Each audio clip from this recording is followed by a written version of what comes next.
Should I try to maintain a deep breath throughout the meditation time? I seem to fall into a shallow, light breath as the time proceeds.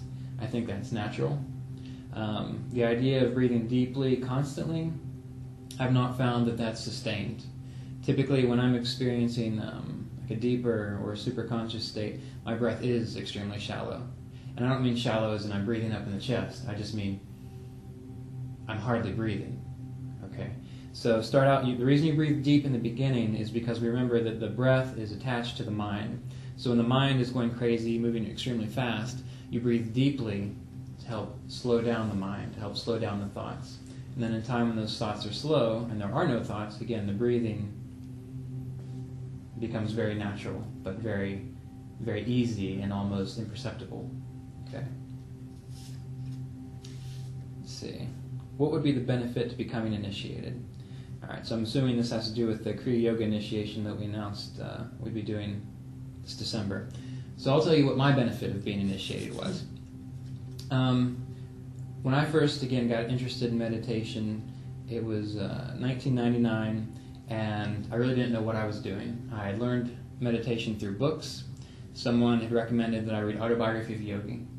And after I read that book, I knew that that was my spiritual path. Reading all the stories, those were great. To know God in that way, I thought that would be fantastic.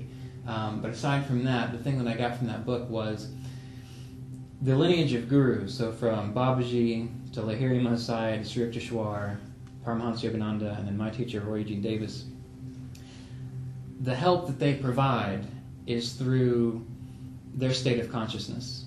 So for example, when you hang around people that are more shallow in the sense of identifying with their thoughts, identifying with their personality, then you do that too, and then suffering becomes much greater. When you hang around people who are calmer, more internally still inside, that also becomes your natural state. So even though, for me, when I was first initiated, Roy Davis, he was in Lakemont, Georgia, and I was in West Virginia, which was 9 hours away. But after having the initiation, changes began to occur in me that I was able to meditate more deeply. When I had problems, when I had questions, it was a teacher that I could ask to clarify things, to get me out of my head. And then when I would meditate, again, they recommend attuning to enlightened beings. And this can be any enlightened being. Ramana Maharshi, the gurus of the Kriya Yoga tradition, even Eckhart Tolle. If you think about these people, you read their works, you are in a sense attuning to them. If you have a direct personal relationship with a teacher or a lineage in that way, it's easier for you to plug in. At least that's been my experience. Okay. So again, for example, after I was initiated for the first couple years, I would be meditating and I would have these questions that would come up that I thought were very important. But I would have these questions and I would email Roy and I would sit to meditate and I would almost immediately know when he responded because I would just know the answer. And then I would check my email and sure enough, the response would be there. And after I read it, I didn't really need the answer anymore because I already knew it. So in a very subtle way, the initiation process attunes you to the lineage of gurus, but it also, in my experience, gives an easier route to experiencing clear states of consciousness. Again, and the initiation isn't about deifying the tradition or deifying the gurus. It's just that they represent a point of consciousness which is clearer than most anyone else's. So by having that initiation, that occurs. And then secondarily, what you find, the Kriya Yoga pranayama techniques that you learn in the initiation process. These are, they're called advanced meditation techniques, and they work extremely well and extremely quickly, and they're very powerful. So that's the other benefit of being initiated, is learning these techniques which aren't taught to folks who aren't initiated. Okay? And the initiation process is really simply just a new beginning. And so a lot of people think that when they're initiated, all of a sudden their life is going to magically change. And that's not the case. One thing that Roy has said, people practice these meditation techniques and they say, they just don't work. I must not be doing it right. And what he had always said was, you have to work the techniques, okay? You can have them, but you have to practice them. So you learn the techniques, but then after that point, it is up to you to make the best of them. One final comment on that. I'm not sure if it's an autobiography of a yogi or if I heard it or read it somewhere else. there's the idea that once a person's initiated into the Kriya Yoga process, or any kind of spiritual initiation, it's said that God then takes away 50% of the karma that you have to work with, the stuff in your life that you feel you have to work out. And the guru then takes 25% of that karma. And then you're left with the final 25% to work out.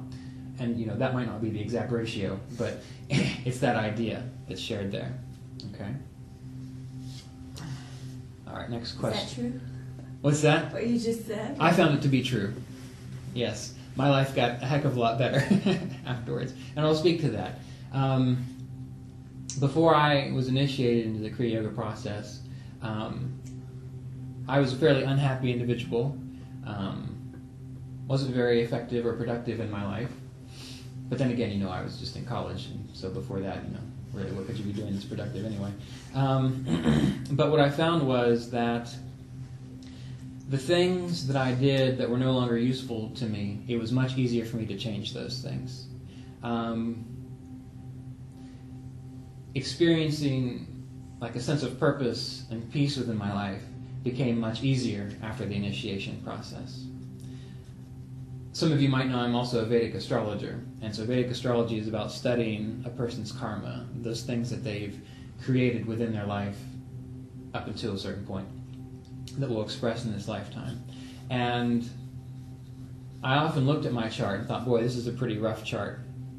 There's a lot of problems here, a lot of psychological confusion, all these sorts of things. And that was true, again, before the initiation process for me, before my dedication to the spiritual path. And now when I look back, those things that would have been problematic in my life did not manifest. Because, again, I was no longer attached or identified to that karma. And so whether God took 50% and then the guru took 25% and I only had that little 25% to work out, it could have been that. Or it could have just been that once I was initiated, I decided that, I'm not going to screw around anymore. I'm going to figure this stuff out. I'm going to be at peace because that's what I want. Either way, yes, I experienced a very positive change from the process, and other people have as well.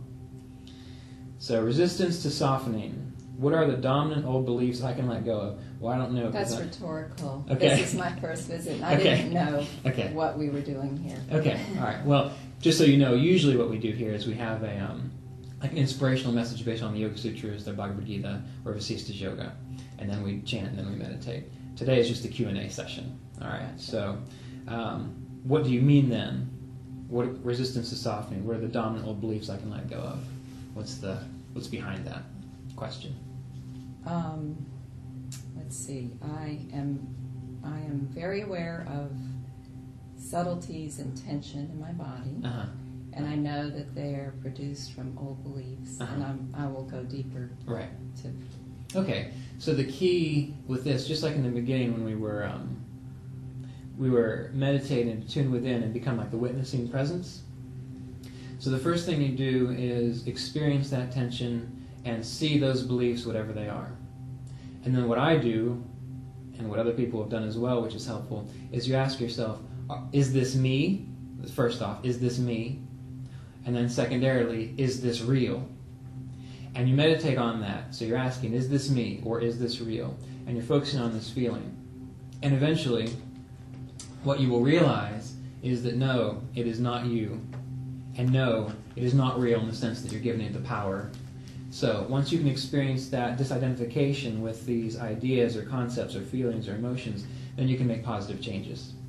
I think it was last spring, I was sitting to meditate, and I was worried about something, or I was stressed about something. It had been bothering me for a while. And so what I did was again, I meditated until I was fairly calm and peaceful, and then I started asking myself, is this real?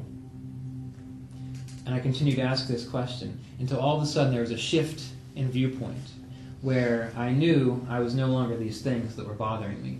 And when you can let go of that attachment to these things, it's almost like you just want to laugh at yourself. And when you can have that experience, then you can make appropriate decisions and changes within your mental state. The problem that a lot of people have is they think they are who they think they are.